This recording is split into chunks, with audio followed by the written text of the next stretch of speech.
Hello, good evening. This is News Review. My name is Lamin Jai. Coming up on the show, Gambia government holds emergency press conference regarding the airport setback today. Also coming up on this show, Banjul Breweries officials say they are yet to receive any feedback from the government. These and more, but first we'll take a look at the papers for today, and I will begin with the Standard newspaper. The Standard today is reporting that GAMTEL reports 12% drop in 2017 revenues. NRP initiated Coalition 2016. That's one of the NRP officials there. Ahmadiyya Jamaat holds 43rd National Jalsa. Also on the Standard, Senegal, Wad's deputy defies party answers to Macky Sall. The lead story on the Standard has to do with the leader of the Gambia Democratic Congress, Mama Kande, warns ECOWAS of security threats if Barrow fails to step down after 3 years. So let's look at some of the stories there. Mama Kande, the leader of opposition Gambia Democratic Congress, has issued a stern warning to the Economic Community of West African States, ECOWAS, that there could be serious security threats to the country's peace if President Adama Barrow fails to step down in December. Speaking to the Dhaka-based TFM or RFM radio over the weekend, Mr. Kande stated, ECOWAS is aware of everything going on in the Gambia right now. When we were in difficulties during the political impasse, all of ECOWAS joined hands to help us, and we are grateful, but the reason why they were helping us was to ensure peace. Now that they are seeing other things coming up different from what they were calling for, they should intervene and tell Barrow the truth. Barrow should also understand that no presidency lasts forever. Operation 3 Years Jotna, a group calling on President Barrow to step down at the expiry of his agreed transitional mandate, has maintained it will not be intimidated or cowered into submission by anybody. The group argued that the contract between the coalition in general and the Gambian people is 3 years. So the Badibu divorce issue there, Badibu divorce saga takes new twist. Standard is reporting that yesterday we reported that one Omar Kamara from Suarekunda village, Lower Badibu, had dragged Central Badibu chief Alaji Jan to court for unlawfully ending his marriage to his second wife, Fatu Jaite. The divorce saga has taken another twist as the wife has now filed a suit at the Kanifing Kadi court against Mr. Kamara seeking divorce and child custody with maintenance. The matter was called yesterday but was adjourned to 1st July 2019 for hearing. Mr. Kamara, a resident of Suarekunda village, Lower Badibu, had earlier told the Standard that his wife, Fatu Jaite, had asked him a divorce but that he refuses the request. Also on the Standard, GAMTEL reports 12% drop in 2017 revenues. The Gambian telecommunications company GAMTEL yesterday presented its financial and operational activities for the year 2017 before the National Assembly Public Enterprises Committee, reporting a 12% decrease in its gross profit, which declined from $465 million in 2016 to $410 million in 2017. The Standard is also reporting that NRP initiated Coalition 2016. The spokesman of the National Reconciliation Party has claimed that his party is the founding father of Coalition 2016. That ousted President Jammeh. Pate Balde told the Standard yesterday, I want all Gambians to know that the NRP is the founding father of the coalition. We initiated it. We started in 2015. I personally approached the minority leader Samba Jallow of NRP in his office, and we wrote the letter to all the political parties to invite them to a meeting in our office so that we can prepare the ground. Senegal, a news report on Senegal. Wad's deputy defies party answers to Macky Sall. Umar Sarr, the deputy secretary general of PDS, the party of former President Abdoulaye Wade, has defied his party and participated in the official launch of the national dialogue called by President Macky Sall yesterday. Wade, along with other major political leaders like Usman Sonko, have boycotted the national dialogue. I will now turn to the Point newspaper. The Point is reporting that court remands 23 over Koina clash. Two URR communities get $1.2 million water project. Decomposed body found at Yelitenda crossing point. Investigating officer testifies in over $1 million Kasu case. So we will look at some of the stories there. Court remands 23 over Koina clash. Magistrate Omar Jabang of Basem Magistrates Court in the Upper River region Tuesday morning ordered that 23 men from Koina village who were involved in the caste fight between the so-called slaves and nobles on Saturday to be remanded at the Janjambure prison. 22 of them are charged on 2 counts of assault causing bodily harm and arson, while 1 person is separately charged with incitement to violence. The magistrate ordered for them to be remanded until the 17th June, when the case will resume. The Saturday Koina caste fiasco led to an immediate arrest of 11 men, while 10 others sustained injuries in the Upper River region village of Kantora.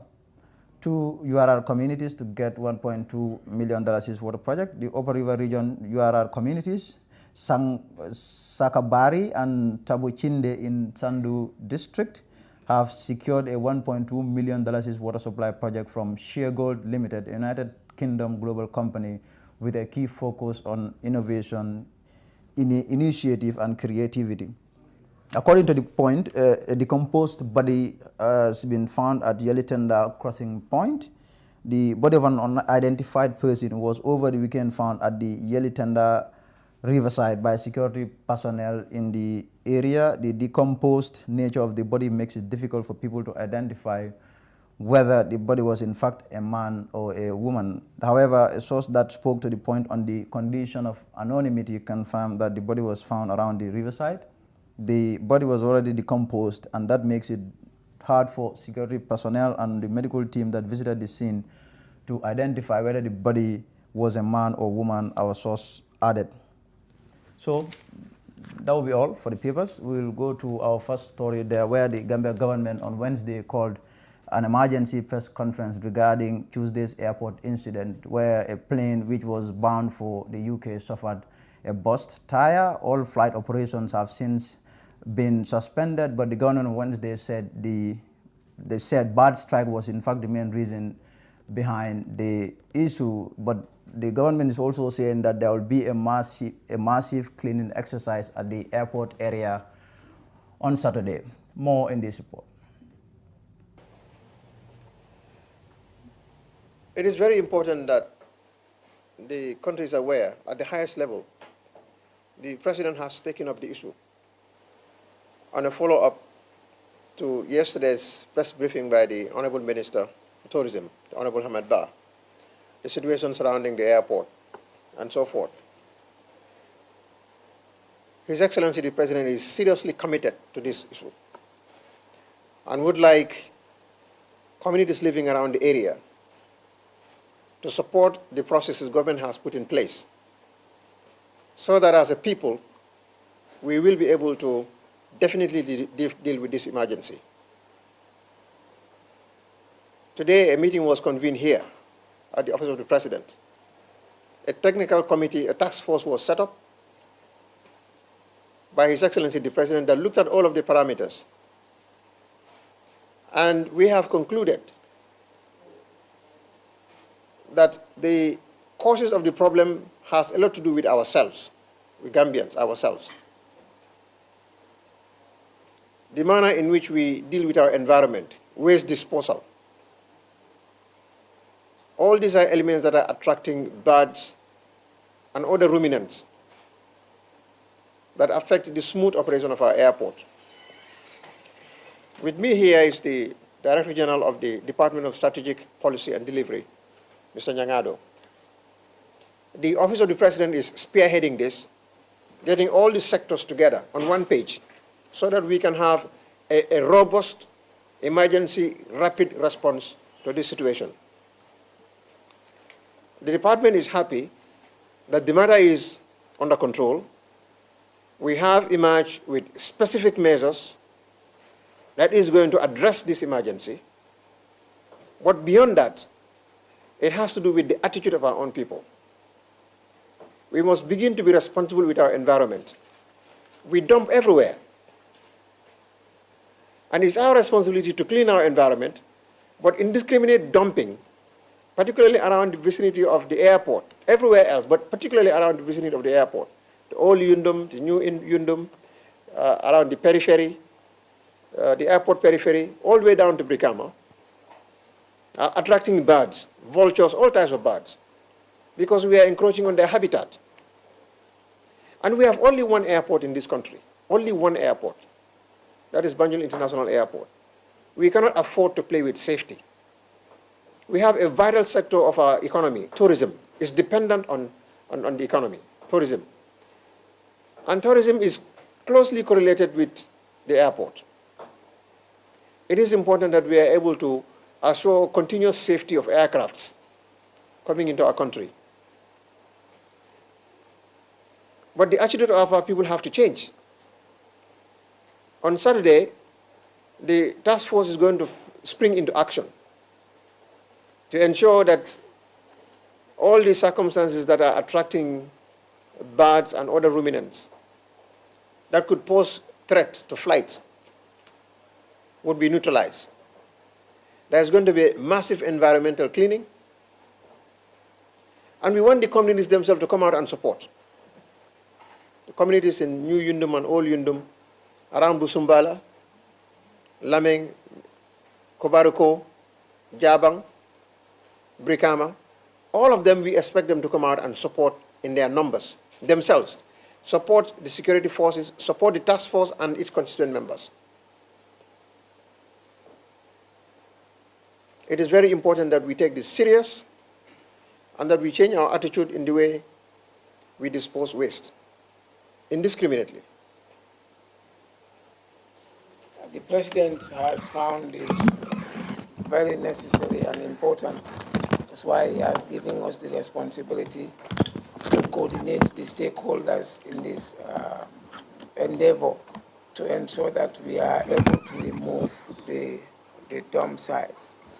Key among the critical issues that need to be sorted out immediately is to manage the dump sites around the airport, also to be killing birds, and to be trimming trees where these birds stay. But one of the most important of all of them is the dump sites. That's where the birds get their feed. We had a task force meeting today in the morning, and we have got support from all the concerned stakeholders. On Saturday by 8 o'clock, we will be on those sites to clean up. That is just the emergency aspects. It's quite clear.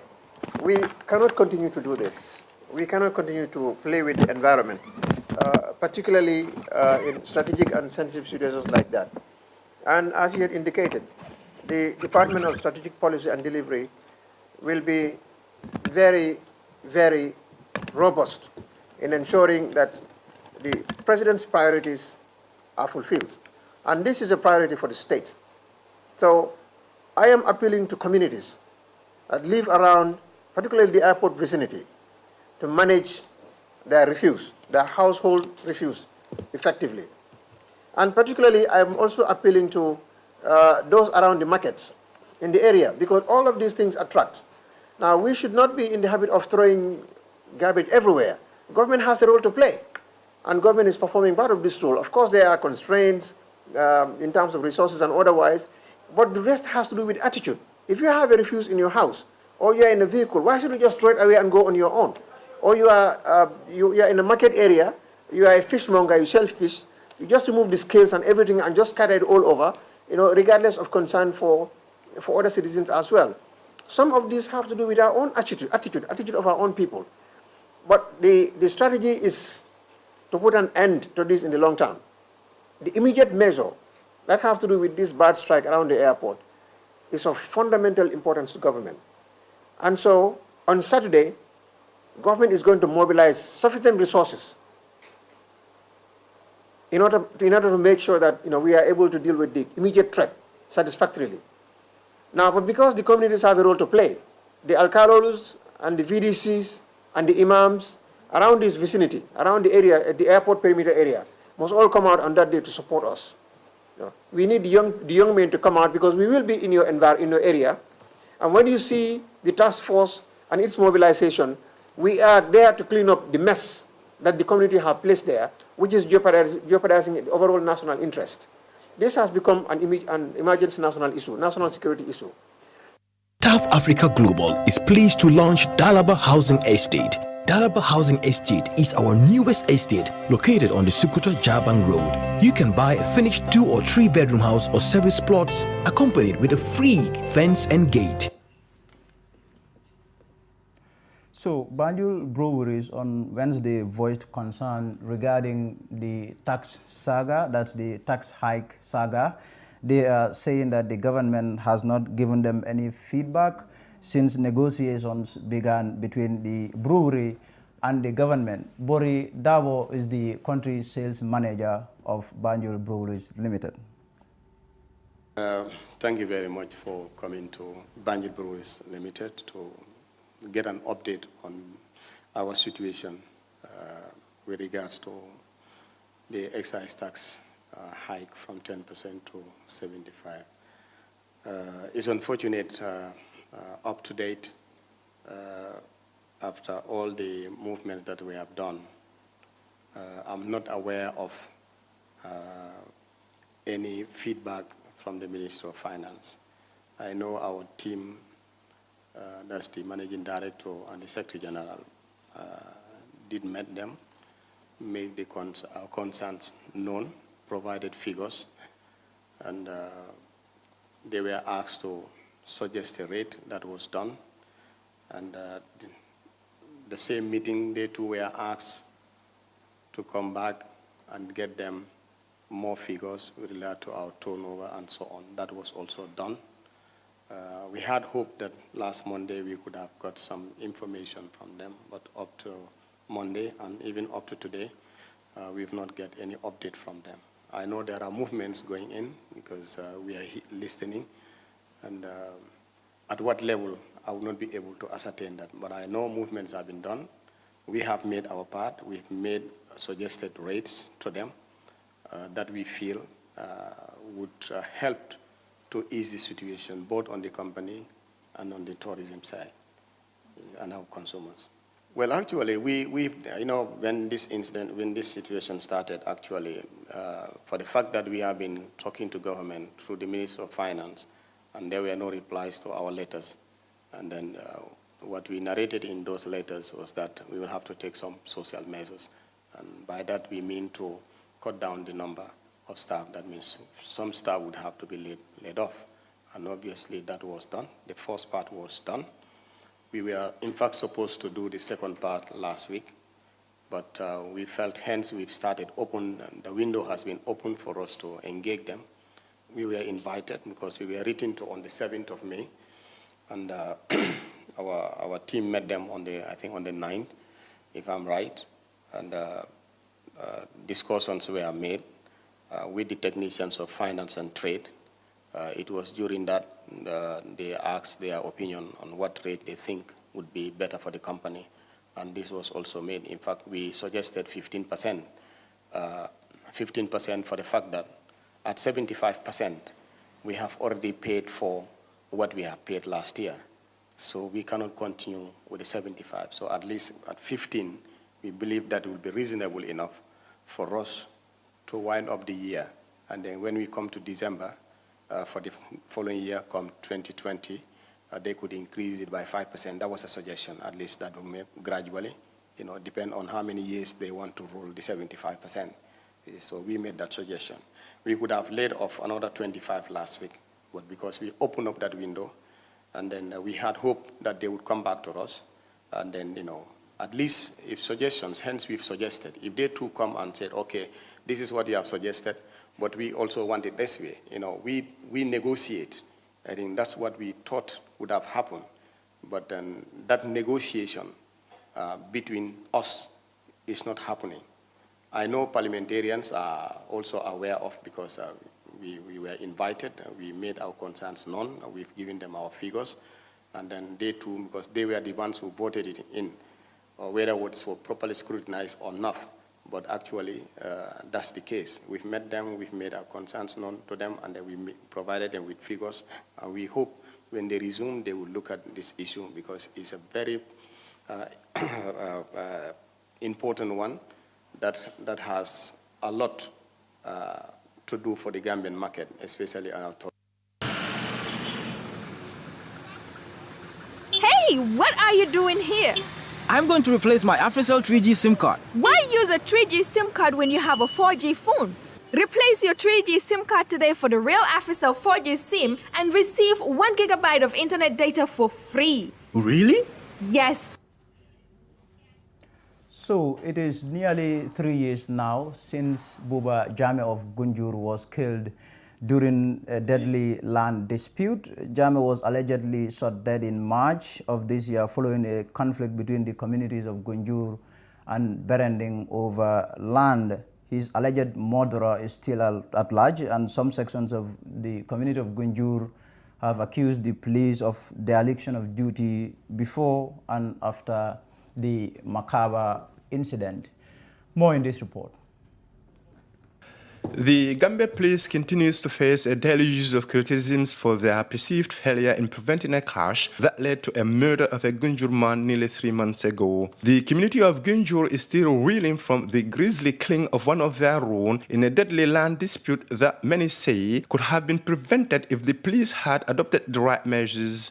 Buba Jammeh was murdered in March of this year following a deadly confrontation between the people of Berending and a certain clan in Gunjur. The clash was over a piece of land that both communities lay claim to. The community of Gunjur could not still come to terms with the perceived police failure in preventing the death even after complaints were lodged to them in Gunjur about an unruly mob that attacked and injured a number of people from Gunjur and vandalized their vehicles. The police station in Gunjur was reportedly attacked by an angry mob that felt the police could have done a better job in preventing the murder that followed the vandalism. From the beginning of this situation, every time the police is aware of this situation, action is taken and individuals get arrested and prosecuted. And as we speak, even before the riot incident, there were several other actions the police have taken. So we know and we can understand that the people express frustrations, and we also are aware of these frustrations that people express.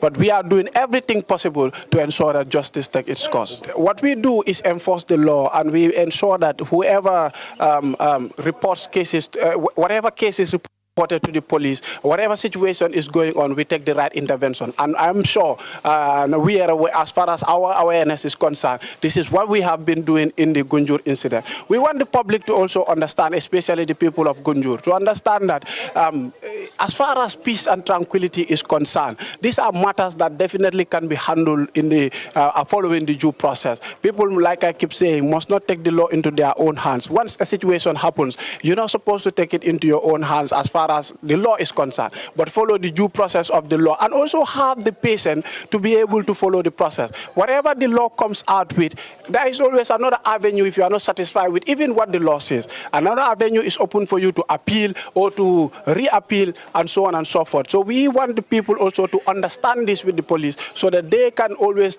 find redress through the procedures and the due processes that are put in place. It was reported that the killer of Buba Jammeh had in a WhatsApp audio threatened to take a life as his own way of seeking redress in the land dispute. He is currently at large, but the people of Gunjur are running out of patience and are clamoring for the arrest of their king's murderer. Recently, a solidarity march was organized in the Castle Town too. In the earlier, shows solidarity to the late Buba Jammeh as well as galvanized communal efforts in confronting land-related crises. So, how far has the police gone in resolving the Gunjur murder? The issue of the Gunjur situation, from the inception to date, the Gambia Police Force has been monitoring this situation.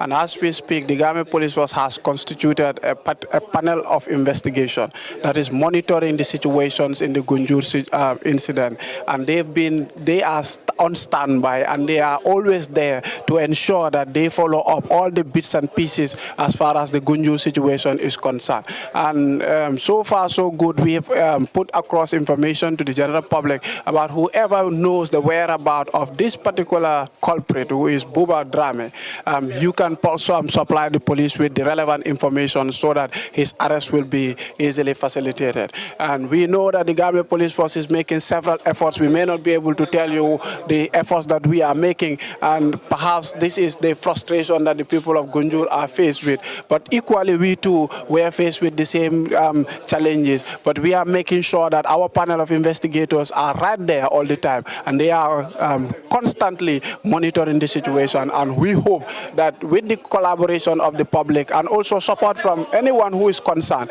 should be able to effect the arrest of Buba Drame and bring him to justice. We equally, like the people of Gunjur, wants to see to it that justice take its course. Meanwhile, land dispute is one of the major problems confronting land administration in the country, and it is threatening peaceful coexistence in many communities in Kombo South.